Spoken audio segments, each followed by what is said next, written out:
बिस्मिल्लाहिर्रहमानिर्रहीम रब्बिज़िदनी इल्मा। Dear students, हम बात कर रहे हैं डिस्क्रिमिनेंट एनालिसिस पे और एसपीएसएस को पे डिस्क्रिमिनेंट एनालिसिस को रन करने के लिए मेन्यू बटन्स हैं एनालाइज, क्लासीफाई, डिस्क्रिमिनेंट। डिस्क्रिमिनेंट के ऊपर जब आप क्लिक करेंगे तो आपके सामने ये वाली विंडो ओपन होगी। ये वाली विंडो, इस विंडो का नाम है डिस्क्रिमिनेंट एनालिसिस। तो लेफ़्ट साइड पे सारे वेरिएबल्स मौजूद होंगे, उनको आपने इंडिपेंडेंट्स में फेंक देना है। इंडिपेंडेंट्स में इसको कर देना है इस एरो की मदद से, ठीक है। और जो डिफ़ॉल्ट है, जो डिपेंडेंट वेरिएबल है आपका, जिसकी दो कैटेगरी से डिफ़ॉल्ट वाला आपको याद होगा, तो उसको आपने ऊपर वाली स्लाइड में ग्रुपिंग वेरिएबल में डाल देना है। तो ये आपसे डिफाइंड रेंज मांग रहे हैं। आप सबको पता है कि यहाँ आपने, क्योंकि आपके डिपेंडेंट वेरिएबल की दो कैटेगरी थी, वाई आपने अब उनको 1 और 0 आपने कोड्स दिए हुए थे, तो यहाँ 1, 0 और 1 आपने इसके अंदर, हाँ, ऐसे करके आपने लिख देना है। मिनिमम में 0 और मैक्सिमम में आपने 1 डाल देना है। अच्छा जी, उसके बाद स्टैटिस्टिक्स का पुश बटन था, इसके साथ उसको आपने दबाया तो उसमें मीन्स ले सकते हैं, यूनिवेरिएट एनोवास ले सकते हैं, बॉक्स एम आपने लाजमी लेना है, बॉक्स एम, ठीक है। फिशर्स लेंगे और अनस्टैंडर्डाइज लेंगे। ये ऑप्शंस आपने क्लिक करनी है, कंटिन्यू का बटन दबाएंगे और उसके बाद अगला पुश बटन जो है वो, हाँ, अगला पुश बटन जो है उसे क्लासीफाई बोलते हैं। वो ये विंडो आपके सामने खोलेगा, उसका नाम होगा क्लासिफिकेशन विंडो। तो इसमें आपने समरी टेबल्स लेने हैं, यहाँ पे सेपरेट ग्रुप्स लेने हैं, यहाँ विद इन ग्रुप्स ले लेना है और यहाँ ऑल ग्रुप्स इक्वल लिखा हुआ आपने, यानी कि प्राइमरीली आपकी तरफ से कोई प्रेजुडिस नहीं है कि आप किसी एक ग्रुप को फेवर कर रहे हैं। All groups equal, prior properties, ठीक है ना। इनिशियली आपके माइंड में सारी कैलकुलेशंस करते हुए ऑल ग्रुप्स इक्वल हैं आपकी नज़र में, ठीक है ना। हाँ, तो हम अपनी तरफ से मतलब कोई किसी को ज़्यादा वेट नहीं दे रहे, तो समरी टेबल्स आपने यहाँ से लेना है। कंटिन्यू करेंगे, फिर ओके दबा देंगे। आपके सामने सबसे पहले ये वाला टेबल आएगा, test of equality of means. Test of equality of means को आप पहले भी बहुत दफ़ा कर चुके हैं। तो यहाँ हमने सिर्फ ये देखना है कि हमारे पास ये जो 7 इंडिपेंडेंट वेरिएबल्स है, age, employer, address, income, debt income ratio, credit card debt, other debt, तो ये आपने देखना है कि वेदर जो डिपेंडेंट वेरिएबल के दो ग्रुप्स हैं, येस और नो वाले, तो उनके लिहाज ये एवरेज दोनों ग्रुप्स की आपस में एज, एवरेज एज इन दोनों ग्रुप्स की बराबर है या नहीं है, एवरेज एम्प्लॉयर स्टे बराबर है या नहीं है, एवरेज करंट एड्रेस स्टे उनका बराबर है या नहीं है, एवरेज हाउस होल्ड इनकम उनकी बराबर है या नहीं। तो आप देख लें सारों के रिजल्ट सिग्निफिकेंट आ रहे हैं। सॉरी, देखें, एज के लिए रिजल्ट सिग्निफिकेंट है, एम्प्लॉयर के लिए सिग्निफिकेंट है, एड्रेस के लिए सिग्निफिकेंट है, इनकम के लिए सिग्निफिकेंट नहीं है, डेट इनकम रेशियो के लिए सिग्निफिकेंट है, क्रेडिट कार्ड डेट के लिए सिग्निफिकेंट है और अदर डेट के लिए सिग्निफिकेंट है। सिग्निफिकेंट हम किसे कहते हैं? उस रिजल्ट्स को कहते हैं, उस पी वैल्यू को हम करते हैं, it refers to significant score if it is P value less than alpha. Alpha by default 5% होता है। तो देखिए ये वाली जो वैल्यू है ये सिर्फ इनसिग्निफिकेंट आपके पास आ रही है, ठीक है ना। तो हाउस होल्ड इनकम जो इफेक्ट है ना वो सिग्निफिकेंट नहीं है, बाकी सारों का इफेक्ट सिग्निफिकेंट है। तो इसके पीछे मैं आपको पहले बता चुका हूँ कि हर पी वैल्यू एक हाइपोथेसिस को टेस्ट करती है। तो यहाँ ये वाली जो पी वैल्यू है, इसने इस हाइपोथेसिस को टेस्ट किया है कि म्यू का मतलब average, average age no group equals to average age of yes group equal है या नहीं है। तो पी वैल्यू देखा हमने, ये आया P value less than alpha है, तो हम इस एज नॉट को जो है ना वो रिजेक्ट कर देंगे। इस एज नॉट को हमने रिजेक्ट कर दिया, इसका मतलब कि एजेस में फ़र्क होता है, ठीक है ना। डिफ़ॉल्ट करने या ना करने वाले जो लोग होते हैं उनकी एजेस एक जितनी नहीं होती हैं ऑन एवरेज, हाँ, इनमें फ़र्क होता है।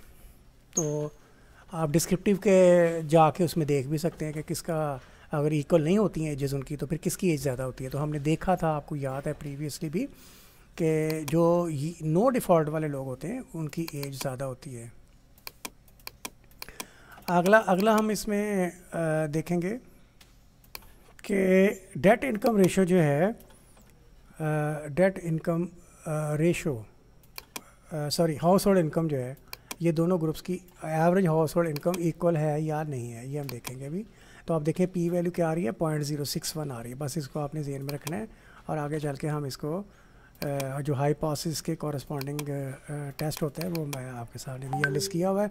ये देखें, average income of no group equals to average income of yes group, equal हैं आपस में ये दोनों एवरेज इनकम्स या नहीं है। तो इसमें 0.61 आपके पास पी वैल्यू आई थी, 0.061, और 0.061 0.05 से कम नहीं है, 0.05 से बड़ा है, नॉट लेस देन अल्फ़ा।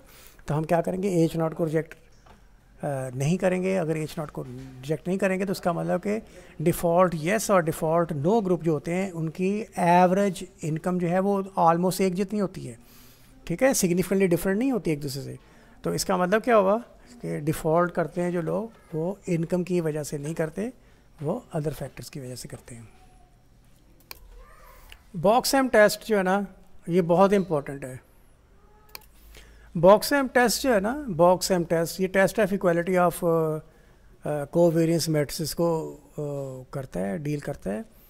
तो यहाँ जो 7 रैंक आ रहा है इसका, ये 7 जो हमारे इंडिपेंडेंट वेरिएबल्स है ना, उसकी वजह से आ रहा है। उसके रिज़ल्ट्स को हमने अभी बॉक्सहैम का रिज़ल्ट्स अगर देखने हैं एच नॉट और एच वन की मदद से, तो अगर आपसे पूछा जाए कि what are the null and alternative hypothesis under the Box's M output table, तो वो ये है covariant matrix of first group, 2 ही ग्रुप है ना, y1 ग्रुप और y0 ग्रुप, y0 ग्रुप और y1 ग्रुप।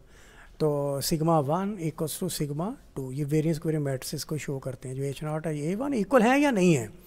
तो पी वैल्यू आपके पास देखें यहाँ 0 आ रही है, 0 इज़ लेस देन अल्फ़ा है, 0 लेस देन अल्फ़ा हम तो रिजेक्ट एच नॉट करते हैं, और रिजेक्ट एच नॉट अगर आपने कर दिया तो इसका मतलब क्या है, रिजेक्ट एच नॉट, तो इसका मतलब क्या हुआ कि ये जो दोनों वेरिएंस कोवेरिएंस मैट्रिसेस हैं दे आर सिग्निफिकेंटली डिफरेंट। लेकिन ये एक एक्चुअली एजम्पशन का टेस्ट था, वेरिएंस कोवेरिएंस मैट्रिसेस जो है ना यहाँ इक्वल होनी चाहिए। तो ये अनफॉर्चुनेटली रिजेक्ट एच नॉट हुआ है, जिसका मतलब था वेरिएंस कोवेरिएंस मैट्रिसेस इक्वल नहीं है। तो हमारी जो एजम्पशन है ना एक्चुअली यहाँ पे वायलेट हुई है। एजम्पशन क्या हुआ है, वायलेट हुई है, which is not something good. But fortunate बात ये है कि ये जो डिस्क्रिमिनेट एनालिसिस है ये इस वायलेशन ऑफ एजम्पशन से इतना ज़्यादा इफेक्ट नहीं होता। अगला टेबल है आइगन वैल्यूज़ का टेबल, ठीक। आइगन वैल्यू यहाँ देखें 0.404 है, यहाँ कैनोनिकल कोरिलेशन लिखा हुआ है। तो आप जस्ट रिकॉल करें ज़रा फैक्ट, उसमें मल्टीपल लीनियर रिग्रेशन के अंदर आप आर स्केयर वैल्यू देखा करते थे। तो दिस इज़ एक्चुअली कोरिलेशन। तो कोरिलेशन आर होता है, कैपिटल आर से इसको शो करते हैं, आप सबको पता है कोरिलेशन आर, ठीक है। तो इसको अगर आपने स्क्वायर करना है तो 0.536 को 0.536 से आप मल्टीप्लाई करेंगे, तो 0.536 को 0.563 से 0.563 को 0.536 से मल्टीप्लाई करेंगे तो 0.2873 आंसर आएगा। तो आर स्क्वायर का जो आपका आंसर है ना, आर स्क्वायर का, वो यहाँ पे आ गया है 0.2873 है ना, तो ये 28.73% आ गया आर स्क्वायर।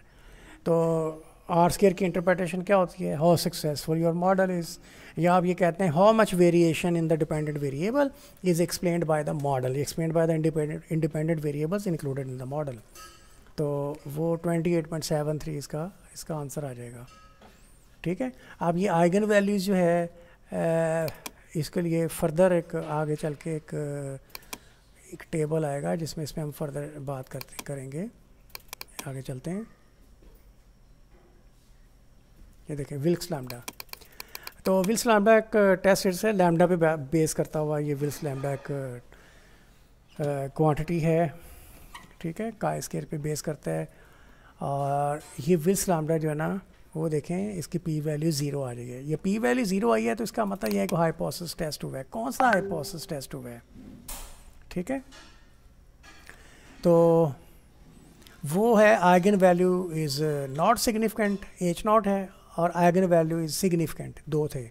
तो P value less than alpha है, लेस देन अल्फ़ा है, 0 है ना, तो रिजेक्ट एच नॉट हो जाएगा। तो रिजेक्ट एच नॉट का मतलब ये हुआ कि जो आपकी आइगन वैल्यू के ऊपर वैल्यू आ रही थी जिसके ऊपर फिर आर स्क्वायर बेस करता है, और फिर ये वाला विल्क्स लैम्डा जो है ये भी बेस करता है, तो वेदर दैट वाज सिग्निफिकेंट और, तो इट वाज सिग्निफिकेंट, क्योंकि P value less then alpha थी, रिजेक्ट एच नॉट हो तो सिग्निफिकेंट रिजल्ट होता है। यहाँ हम इसको रीड भी कर लेते हैं। This Wilkes lambda serves a different purpose than that of the table of test of equality of group means. This Wilks lambda tests the significance of eigenvalues for the discriminant function. So as p value 0 less than alpha, hence eigenvalue is given